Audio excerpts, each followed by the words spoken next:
Well, I slept over at my friend's apartment, and basically at around 2 o'clock in the morning, we heard the fire alarm go off, and I was kind of starting to smell some smoke. I wasn't sure where it was coming from. So, I mean, we all got up there, and we were walking through the hallways, and basically, as we were walking down, we saw from the top that there was a fire going on, and we saw, at first we thought it was a joke. We thought someone pulled a fire alarm. But as we went out, we saw the balcony, there was a lot of smoke starting to come out. So I saw the woman from above. She's like, she was mentioning she was trapped and everything, and she couldn't find her son. So, I mean, as we were going in, we saw, I managed to see her son, so I brought him out. And I saw a lady again, and she was saying that they were trapped and that they couldn't get out. So me and him, we ran back upstairs.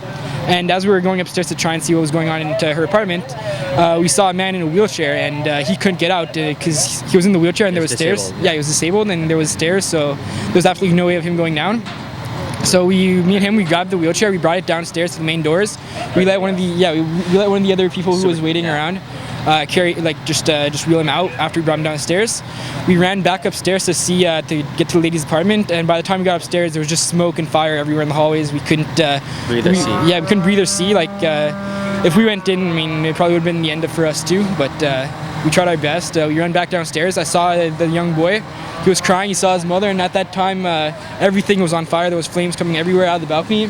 So I saw the boy, and he was crying for his mom, and I mean, just fire everywhere. So I took the kid. I brought him to the bus shelter at John Rennie, and as we were walking, I just told him ignore it, count to 10, look in my eyes, and all that. I called his father. I asked for his phone number.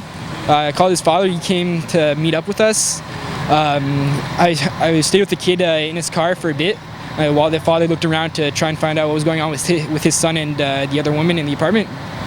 And basically, after all that, he couldn't find out what was going on. So my best guess, I mean, the two people that were carried out were related to him. And I told the father, I told him exactly what I'm telling you guys, that we tried our best. Unfortunately, we didn't think that she would have made it. And that was the end. We tried to ignore it for the first 15 minutes because there's so many false alarms in the building. First fire that we've had here in at least 9 or 10 years. And when we started seeing the smoke, that's when it got serious.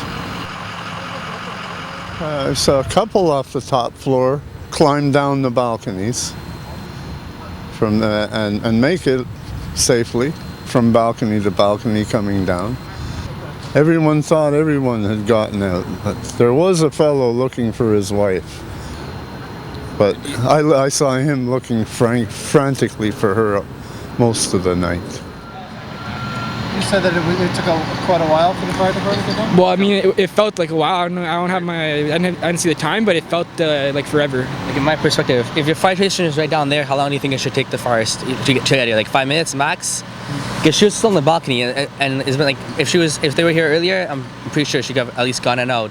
But that's why they got here. They're reversing, and we didn't even see them actually rush in. They were just outside. No one actually went inside the building. So, that's one thing everyone was like clueless. Like why didn't they start trying to hose it down or at least go inside the building, see if anyone is there? They just stay outside. I tried to warn some of the officers around, but I mean, they didn't seem they seemed kind of skeptical about it, so they just kind of ignored it. But when I was telling, I said, listen, there was a woman on the balcony.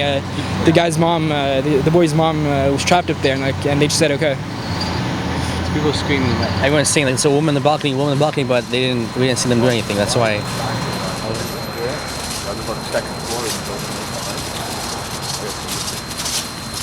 Which department?